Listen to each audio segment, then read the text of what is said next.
Hi friends, ನಮಸ್ತೆ. ಇವತ್ತಿನ ಯಜಮಾನ ಸೀರಿಯಲಲ್ಲಿ ಏನಾಗುತ್ತೆ ಅಂತ ನೋಡೋಣ ಬನ್ನಿ. ಸೊ ಅದಕ್ಕೂ ಮುಂಚೆ ಇನ್ನೂ ಈ ಚಾನಲ್ನ ಯಾರು ಸಬ್ಸ್ಕ್ರೈಬ್ ಮಾಡಿದ್ರೆ ವಿಡಿಯೋ ನೋಡ್ತಾ ಇದ್ದೀರಾ, ದಯವಿಟ್ಟು ಸಬ್ಸ್ಕ್ರೈಬ್ ಮಾಡ್ಕೊಳ್ಳಿ, ಲೈಕ್ ಮಾಡಿ ಅಂಡ್ ಶೇರ್ ಮಾಡಿ. ಸಂಚಿಕೆ ಮೊದಲಿಗೆ ನೋಡೋದಾದ್ರೆ, ರಾಘು ಮನೆಯವರು ತರುಣ್ ಬರ್ತ್ಡೇ ಮಾಡೋಣ ಅಂತ ಎಲ್ಲರೂ ಕೇಕ್ನ ತಂದಿರ್ತಾರೆ. ಎಲ್ಲರೂ ತುಂಬಾನೇ ಖುಷಿಯಿಂದ ಇರುವಾಗ ರಾಘು ಬಂದು ಅವನ ಹೆಸರನ್ನ ಈ ಮನೆಯಲ್ಲಿ ತೆಗಿಯಕ್ ಹೋಗ್ಬೇಡಿ, ಅವನೊಬ್ಬ ಮಿತ್ರದ್ರೋಹಿ, ಅವನ ಮೇಲೆ ಯಾರು ಪ್ರೀತಿ ಕಾಳಜಿ ತೋರಿಸೋ ಅವಶ್ಯಕತೆ ಇಲ್ಲ, ಇನ್ಮೇಲೆ ಅವನ್ನ ಈ ಮನೆಗೆ ಸೇರ್ಸೋದೇ ಇಲ್ಲ ಅಂತ ಅನ್ಕೊಂಡು ಅಲ್ಲಿರೋ ಕೇಕ್ನ ಹೊರಗಡೆ ಎತ್ತಿ ಬಿಸಾಕ್ತಾನೆ. ಅದೇ ಟೈಮಿಗೆ ತರುಣ ಹೊರಗಡೆ ಬಂದು ನಿಂತ್ಕೊಂಡಿರ್ತಾನೆ. ತರುಣ್ಗೆ ಈ ಮಾತೆಲ್ಲ ಕೇಳಿಸ್ಕೊಂಡು ತುಂಬಾನೇ ಬೇಜಾರಾಗುತ್ತೆ. ಆದ್ರೆ ಮನೆಯವರೆಲ್ರಿಗೂ ಶಾಕ್ ಆಗ್ಬಿಡುತ್ತೆ. ಏನ್ ಇವನು ನಿನ್ನೆವರೆಗೂ ತರುಣ ಹಾಗೆ ಹೀಗೆ ಅಂತ ಹೇಳ್ತಾ ಇರೋನು ಇವತ್ತು ಯಾಕೆ ಈ ತರ ಮಾತಾಡ್ತಾ ಇದ್ದಾನೆ ಅಂತ ಅನ್ಕೊಂಡು, ಏನ್ ಯಜಮಾನ್ರಿ ಏನಾಯ್ತು, ತರುಣ್ ಏನ್ ಮಾಡ್ದ ಅಂತ ಕೇಳಿದಾಗ, ಅದನ್ನೇನು ಕೇಳೋಕ್ ಹೋಗ್ಬೇಡಿ, ನಾನು ಹೇಳಿದ್ನಲ್ಲ ಅವನ ಬಗ್ಗೆ ಇನ್ನೊಂದ್ಸಾರಿ ಈ ಮನೆಯಲ್ಲಿ ಮಾತು ಬರಬಾರ್ದು ಅಂತ, ಅವನ ಬಗ್ಗೆ ಯಾರು ಮಾತಾಡೋಕ್ ಹೋಗ್ಬೇಡಿ, ಅವನ ಹೆಸರು ಈ ಮನೇಲಿ ತೆಗಿಲೇಬೇಡಿ, ಅವನೊಬ್ಬ ನಂಬಿಕೆ ದ್ರೋಹಿ ಅಂತ ಬಾಯಿ ಬಂದಂಗ್ ಬೈದು ಹೊರಟೋಗ್ಬಿಡ್ತಾನೆ. ಈ ಕಡೆ ಸಂಗೀತನ್ಗೆ ತುಂಬಾನೇ ಬೇಜಾರಾಗ್ಬಿಡುತ್ತೆ. ಏನಿದು ಅಣ್ಣ ಈ ತರ ಮಾತಾಡ್ತಾ ಇದ್ದಾನೆ ಅಂತ ಅನ್ಕೊಂಡು ಅಳ್ತಾ ನಿಂತ್ಕೊಂಡ್ಬಿಡ್ತಾಳೆ.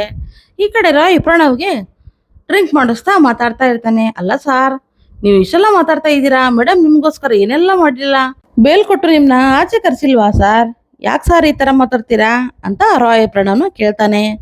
ಆಗ ಪ್ರಣವ್, ಏನು ಮಾಡಿದಾಳ ಅವಳು ನನಗೆ, ಏನು ಮಾಡಿಲ್ಲ, ಅವಳು ತುಂಬಾನೇ ಡೇಂಜರಸ್, ಅವಳು ಒಂಥರ ಸೆಲ್ಫಿಸ್ ಇದ್ದಾಗೆ ಕಣೋ, ತನಗೋಸ್ಕರ ಏನ್ ಬೇಕಾದ್ರೂ ಮಾಡ್ತಾಳೆ. ಅಲ್ಲ ನನ್ನ ಬಗ್ಗೆ ಬಿಡು, ಅಲ್ಲ ನೀನ್ ಎಷ್ಟು ದಿನ ಅವಳ ಹತ್ರ ಕೆಲಸ ಮಾಡಿದ್ಯಾ, ನಿನ್ಗೋಸ್ಕರ ಏನಾದ್ರು ಮಾಡಿದಾಳ ಅವಳು, ಹೋಗ್ಲಿ ಒಂದು ಕಾರ್ ಆದ್ರೂ ಕೊಡ್ಸಿದಾಳ, ಹೋಗ್ಲಿ ಒಂದು ಮನೆಯನ್ನಾದ್ರೂ ಕಟ್ಸಿದಾಳೇನೋ, ಏನು ಮಾಡಿಲ್ಲ, ಪದೇ ಪದೇ ನಿನ್ನ ಹೊಡೆದಿದ್ದಾಳ ಅಷ್ಟೇ, ಆದ್ರೂ ನೀನು ಸಹಿಸ್ಕೊಂಡಿದ್ಯಾ ಅವಳನ್ನ ಅಷ್ಟೇ, ನೀನು ಅವಳ ಬಗ್ಗೆ ಯೋಚನೆ ಮಾಡೋದನ್ನ ಬಿಟ್ಬಿಡು ಅಂತ, ಅವಳು ತುಂಬಾನೇ ಡೇಂಜರಸ್, ತನಗೋಸ್ಕರ ತನ್ನ ಸ್ವಾರ್ಥಕ್ಕೋಸ್ಕರ ಏನ್ ಬೇಕಾದ್ರೂ ಮಾಡ್ತಾಳೆ ಅಂತ ಪ್ರಣವ್ ಹೇಳ್ತಾ ಇರೋವಾಗ ರಾಯ್, ಸಾರ್ ಆತರ ಎಲ್ಲ ಮಾತಾಡಕ್ ಹೋಗ್ಬೇಡಿ, ಅವರು ತುಂಬಾನೇ ಒಳ್ಳೆಯವರು, ನಾನು ಓದಿರೋ ಓದಿಗೆ ಅವರು ಕೈ ತುಂಬಾ ಸಂಬಳ ಕೊಟ್ಟು ನನ್ನ ಜೊತೆಲೆ ಇಟ್ಕೊಂಡಿದ್ದಾರೆ, ಅಟ್ ಸಾಕಲ್ವಾ, ಇನ್ನೇನ್ ಸಾರ್ ನಂಗೆ ಬೇಕು ಅಂತ ಹೇಳಿದಾಗ, ದಡ್ಡ ನೀನು, ಅವಳು ಅದಕ್ಕೆ ಇಟ್ಕೊಂಡಿದ್ದಾಳೆ ಅಂತ ಅನ್ಕೊಂಡಿದ್ಯಾ, ತನಗ್ ಸಿಟ್ಟು ಬಂದಾಗ ಹೊಡಿಯೋಕೆ ಅಂತ ನಿನ್ನ ಇಟ್ಕೊಂಡಿದ್ದಾಳೆ ಅಷ್ಟೇ, ಅದನ್ನ ನೀನು ಅರ್ಥ ಮಾಡ್ಕೊಳು ಅಂತ ಹೇಳ್ಕೊಂಡು ಎದ್ದು ನಿಂತ್ಕೊಂಡು ಡಾನ್ಸ್ ಮಾಡೋಕೆ ಶುರು ಮಾಡ್ಬಿಡ್ತಾನೆ ಪ್ರಣವ್. ಈ ಕಡೆ ತರುಣ್ ತುಂಬಾನೇ ಬೇಜಾರ್ ಮಾಡ್ಕೊಂಡು ಕೂತಿರ್ತಾನೆ. ಅಲ್ಲ ರಾಘುಗೆ ನಾನು ತುಂಬಾನೇ ಬೇಜಾರ್ ಮಾಡ್ಬಿಟ್ನಲ್ಲ ಅಂತ ಯೋಚನೆ ಮಾಡ್ತಾ ಅಳ್ತಾ ಕೂತಿರ್ತಾನೆ. ಆದ್ರೆ ಪದೇ ಪದೇ ರಾಘು ಆಡಿರೋ ಮಾತೆ ಅವನಿಗೆ ನೆನಪು ಬರ್ತಾ ಇರುತ್ತೆ. ಅದೇ ಟೈಮಿಗೆ ಸಂಗೀತ ಕಾಲ್ನ ಮಾಡ್ತಾಳೆ.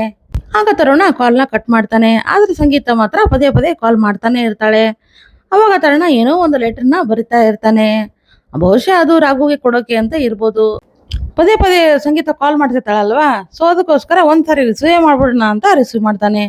ಹೇಳು ಅಂತ ಹೇಳಿದಾಗ, ಅದು ಏನ್ ಹೇಳ್ಬೇಕು, ಅಲ್ಲ ಏನಾಗಿದೆ ಅಂತ ಹೇಳಿ, ಅಣ್ಣ ನೋಡಿದ್ರೆ ಆ ತರ ಬಿಹೇವ್ ಮಾಡ್ತಾ ಇದ್ದಾನೆ, ನೀನ್ ನೋಡಿದ್ರೆ ಮನೆಗೆ ಬಂದಿಲ್ಲ, ಏನೇನೋ ಮಾತಾಡ್ತಾ ಇದೀಯಾ, ಏನಾಗಿದೆ ಅಂತ ಕೇಳಿದಾಗ, ಅದು ನಿನ್ನೆ ರಾತ್ರಿ ನಿಮ್ಮ ಅಣ್ಣ ಮಾತಾಡಿದ್ದನ್ನ ನಾನು ಕೇಳಿಸ್ಕೊಂಡೆ ಅಂತ ಹೇಳಿದಾಗ, ಏನು ಕೇಳಿಸ್ಕೊಂಡಿಯಾ ಅಂದ್ರೆ ನೀನು ಮನೆಗೆ ಬಂದಿದ್ದೀಯಾ ಅಂತ ಸಂಗೀತ ಕೇಳ್ತಾಳೆ.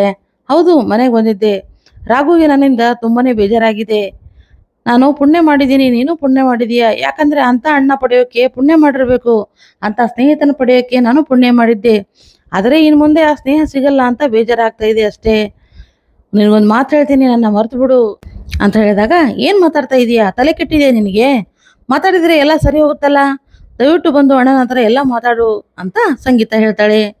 ಇಲ್ಲ ಸಂಗೀತ, ನನ್ನಿಂದ ಆಗಲ್ಲ, ನಾನು ಇವಾಗಲೇ ಅವನಿಗೆ ತುಂಬಾನೇ ನೋವು ಕೊಟ್ಟಿದ್ದೀನಿ, ಇನ್ಮೇಲೆ ನೋವು ಕೊಡೋಕ್ಕೆ ಸಾಧ್ಯನೇ ಇಲ್ಲ, ನನ್ನ ಜೀವನದಲ್ಲಿ ನಾನು ಮಾಡಿರೋ ಒಂದೇ ತಪ್ಪು ಅಂದರೆ ಅದನ್ನು ನಿನ್ನ ಪ್ರೀತಿ ಮಾಡಿದ್ದು, ಆ ಥರ ನಾನು ಯೋಚನೆನೇ ಮಾಡಬಾರ್ದಿತ್ತು, ಒಂದು ವೇಳೆ ನಾನು ಆ ಥರ ಮಾಡಿಲ್ಲ ಅಂದರೆ ಇವತ್ತು ನನ್ನ ಗೆಳೆಯ ನನ್ನ ಜೊತೆಗೇ ಇರ್ತಾ ಇದ್ದ, ಅವನು ನಾನು ತುಂಬಾನೇ ಮಿಸ್ ಮಾಡ್ಕೋತೀನಿ ಅಂತ ಹೇಳಿ ಕಾಲ್ನ ಕಟ್ ಮಾಡ್ಬಿಡ್ತಾನೆ.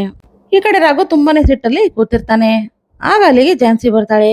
ರೀ ಯಜಮಾನ್ರೆ ಏನಾಯ್ತು, ಅಲ್ಲ ನಿನ್ನೆ ರಾತ್ರಿ ಯಾಕೆ ಆ ಥರ ಬಿಹೇವ್ ಮಾಡಿದ್ರಿ, ಮೊನ್ನೆವರೆಗೂ ನೀವು ತರುಣ್ ಹಾಗೆ ಹೀಗೆ ಅಂತ ಹೇಳ್ತಾ ಇದ್ರಿ, ಈಗ ಸಡನ್ಲಿ ಅವನ ಬಗ್ಗೆ ಕೆಟ್ಟದಾಗಿ ಯಾಕೆ ಮಾತಾಡ್ತಾ ಇದ್ದೀರಾ, ಏನಾಯ್ತು ಹೇಳ್ರಿ, ಏನಾದರೂ ಮಿಸ್ಅಂಡರ್ಸ್ಟ್ಯಾಂಡಿಂಗ್ ಆಯ್ತಾ ನೀವಿಬ್ಬರ ನಡುವೆ ಅಂತ ಕೇಳಿದಾಗ, ಹಾಗೇನಿಲ್ಲ, ಅವನ ಬಗ್ಗೆ ಮಾತಾಡೋಕೆ ಹೋಗ್ಬೇಡ, ಅವನೊಬ್ಬ ಮಿತ್ರದ್ರೋಹಿ, ಅವನ ಬಗ್ಗೆ ಮಾತಾಡೋಕೆ ನನಗೆ ಇಷ್ಟನೇ ಇಲ್ಲ ಅಂತ ಹೇಳ್ತಾನೆ.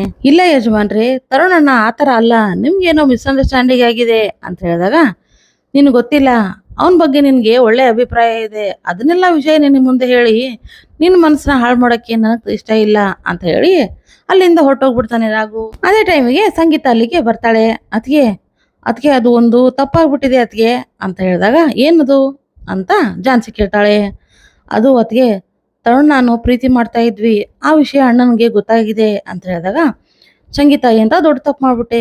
ಅಲ್ಲ, ನೀವಿಬ್ರು ಪ್ರೀತಿ ಮಾಡಿದ್ದು ತಪ್ಪು ಅಂತ ನಾನು ಹೇಳ್ತಾ ಇಲ್ಲ, ಆದ್ರೆ ನೀನೇ ಬಂದು ನಿಮ್ಮ ಅಣ್ಣನ ಮುಂದೆ ಹೇಳ್ಬೋದಿತ್ತಲ್ಲ ಅಂತ ಹೇಳಿದಾಗ ಅದು ಹಾಗಲ್ಲ ಅತ್ಗೆ, ನಿಮ್ಗೆ ಬರೇ ನೆನಪಿನ ಶಕ್ತಿ ಎಲ್ಲ ಹೋಗಿ ನೀವೇ ಕಷ್ಟದಲ್ಲಿದ್ರಿ, ಅಕ್ಕನ ಜೀವನ ಬೇರೆ ಹಾಳಾಗಿತ್ತು, ಅದಕ್ಕೆ ಇಂಥ ಪರಿಸ್ಥಿತಿಯಲ್ಲಿ ಬಂದು ನಾನು ಅಣ್ಣನ್ಗೆ ಹೊರೆಯಾಗಕ್ಕೆ ಇಷ್ಟ ಇದ್ದಿದ್ದಿಲ್ಲ, ಅದಕ್ಕೆ ಎಲ್ಲ ಸರಿ ಹೋದ್ಮೇಲೆ ಅಣ್ಣನ್ಗೆ ನಾನು ತರುಣ ಬಂದು ಹೇಳ್ಬೇಕು ಅಂತ ಅನ್ಕೊಂಡಿದ್ವಿ, ಅಷ್ಟರಲ್ಲಿ ಇಷ್ಟೆಲ್ಲ ಆಗೋಗ್ಬಿಡ್ತು ಅತ್ಗೆ, ದಯವಿಟ್ಟು ನನ್ನ ಕ್ಷಮಿಸ್ಬಿಡಿ ಅಂತ ಸಂಗೀತ ಕೇಳ್ಕೊತಾಳೆ.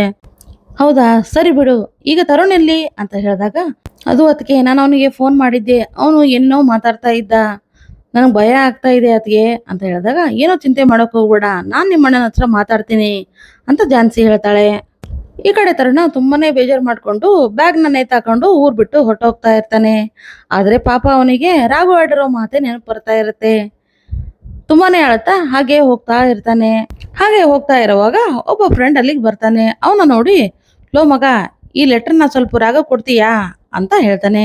ಯಾಕೆ, ನೀನೇ ಕೊಡ್ಬೋದಲ್ಲ, ಎಲ್ಲಿಗೆ ಹೋಗ್ತಾ ಇದೆಯಾ ನೀನು ಅಂತ ಕೇಳಿದಾಗ ಅದು ಸ್ವಲ್ಪ ನಂದು ಇಂಟರ್ವ್ಯೂ ಇತ್ತು, ಅದಕ್ಕೆ ಹೋಗ್ತಾ ಇದ್ದೆ, ಇದನ್ನ ರಾಘು ಕೊಟ್ಬಿಡ್ತೀಯಾ ಅಂತ ಹೇಳಿ ಆ ಲೆಟರ್ನ ಅವನ ಹತ್ರ ಕೊಟ್ಟು ಅಲ್ಲಿಂದ ಹೊರಟೋಗ್ತಾನೆ ತರುಣ. ಈ ಕಡೆ ಮನೇಲಿ ರಾಘು ತುಂಬಾನೇ ಸಿಟ್ಟಲ್ಲೇ ನಿಂತ್ಕೊಂಡಿರ್ತಾನೆ. ಆಗ ಜಾನ್ಸಿ ಹತ್ರ ಬಂದು, ಏನ್ರಿ ಯಜಮಾನ್ರಿ, ಅಲ್ಲ ಸಂಗೀತ ಮತ್ತು ತರುಣ್ ಪ್ರೀತಿ ಮಾಡಿದ್ದಕ್ಕೆ ನಿಮ್ಗೆ ಇಷ್ಟೊಂದು ಕೋಪ ಬರ್ತಾ ಇದೆಯಾ ಅಂತ ಹೇಳಿದಾಗ ಏನ್ ಹೇಳ್ತಾ ಇದ್ದೀರಾ ನೀವು, ಅಲ್ಲ ಈ ವಿಷಯನ ನಿಮ್ಗೆ ಯಾರು ಹೇಳಿದ್ರು ಅಂತ ಕೇಳಿದಾಗ ಅಲ್ಲ, ವಿಷಯ ಯಾರು ಹೇಳಿದ್ರು ಅಂತ ಮುಖ್ಯ ಅಲ್ಲ, ಅವರಿಬ್ರು ಪ್ರೀತಿ ಮಾಡಿದ್ದೆ ತಪ್ಪು ಅಂತ ಹೇಳ್ತಾ ಇದ್ದೀರಾ ನೀವು ಅಂತ ಹೇಳಿದಾಗ ಹಾಗಲ್ಲ ಮೇಡಮ್, ಅವನು ನಾನು ಎಷ್ಟೊಂದು ನಂಬಿದ್ದೆ, ನಾನು ಇಲ್ದೇ ಇರುವಾಗ ನಮ್ಮ ಮನೆಯವ್ರಿಗೆ ಅವನು ಮಗನಾಗಿರ್ತಾನೆ ಅಂತ ನಾನು ಅನ್ಕೊಂಡಿದ್ದೆ, ಆದ್ರೆ ಅವನು ಸಂಗೀತನ ತಲೆ ಕೆಡಿಸಿದಾನೆ ಗೊತ್ತಾ, ನಮ್ಮ ಪವಿತ್ರವಾದ ಸ್ನೇಹಕ್ಕೆ ಅವನು ಮಸಿ ಬೆಳೆದ್ಬಿಟ್ಟ, ಅವನ ಬಗ್ಗೆ ಮಾತಾಡೋಕೆ ನನಗೆ ಇಷ್ಟನೇ ಇಲ್ಲ ಅಂತ ಹೇಳ್ತಾನೆ ಇರ್ತಾನೆ. ರೀ ಯಜಮಾನ್ರೆ, ಸ್ವಲ್ಪ ಯೋಚನೆ ಮಾಡಿ, ಸ್ವಲ್ಪ ಸಮಾಧಾನವಾಗಿ ಇದ್ರ ಬಗ್ಗೆ ಮಾತಾಡಿ ಅಂತ ಹೇಳಿದಾಗ ಇಲ್ಲ ಮೇಡಮ್, ನನಗೆ ಇದ್ರ ಬಗ್ಗೆ ಮಾತಾಡೋಕೆ ಇಷ್ಟ ಇಲ್ಲ, ಆ ತರುಣ ನನ್ನ ಜೀವನದಲ್ಲಿ ಮುಗಿದೋಗಿರೋ ಅಧ್ಯಾಯ ಅಷ್ಟೇ ಇನ್ಮೇಲೆ ಅಂತ ಹೇಳ್ತಾ ಇರುವಾಗ ತರುಣ್ ಏನ್ ಲೆಟರ್ ಕೊಟ್ಟಿರ್ತಾನಲ್ವಾ, ಆ ವ್ಯಕ್ತಿ ಬಂದು ಆ ಲೆಟರ್ನ ರಾಘುಗೆ ಕೊಟ್ಟೇ ಬಿಡ್ತಾನೆ. ಆ ಲೆಟರ್ನ ನೋಡಿ ರಾಘುಗೆ ತುಂಬಾನೇ ಬೇಜಾರಾಗುತ್ತೆ. ಆ ಲೆಟರ್ ಅಲ್ಲಿ ತರುಣ, ಲೋ ಮಗ, ನನ್ನ ಕ್ಷಮಿಸ್ಬಿಡು ಕಣೋ, ನಿನ್ ಕ್ಷಮೆ ಕೇಳೋಕ್ಕೂ ನನಗೆ ಯೋಗ್ಯತೆ ಇಲ್ಲ, ನಾನು ಈ ತರ ತಪ್ಪು ಮಾಡಬಾರ್ದಿತ್ತು, ಮಾಡ್ಬಿಟ್ಟೆ ಕಣೋ, ದಯವಿಟ್ಟು ನಿನ್ ಮುಂದೆ ನಾನು ಯಾವತ್ತೂ ಬರಲ್ಲ, ನಾನು ನಿನ್ನಿಂದ ದೂರ ಹೋಗ್ತಾ ಇದ್ದೀನಿ, ಇನ್ಮೇಲೆ ನನ್ನಿಂದ ನಿಂಗೆ ತೊಂದರೆ ಆಗಲ್ಲ ಅಂತ ಆ ಲೆಟರ್ ಅಲ್ಲಿ ಬರೆದಿರ್ತಾನೆ. ಇದನ್ನ ಕಂಡು ರಾಘುಗೆ ತುಂಬಾನೇ ಬೇಜಾರಾಗುತ್ತೆ. ಸೊ ಇಲ್ಲಿಗೆ ಸಂಚಿಕೆ ಎಂಡ್ ಆಗುತ್ತೆ. ಈ ಸಂಚಿಕೆ ನಿಮಗೆ ಇಷ್ಟ ಆದ್ರೆ ಖಂಡಿತ ಲೈಕ್ ಮಾಡಿ, ಶೇರ್ ಮಾಡಿ ಅಂಡ್ ಸಬ್ಸ್ಕ್ರೈಬ್ ಮಾಡಿ. ಸೊ ನೆಕ್ಸ್ಟ್ ವಿಡಿಯೋದೊಳಗೆ ಸಿಗೋಣ. ಸೊ ಟಾಟಾ.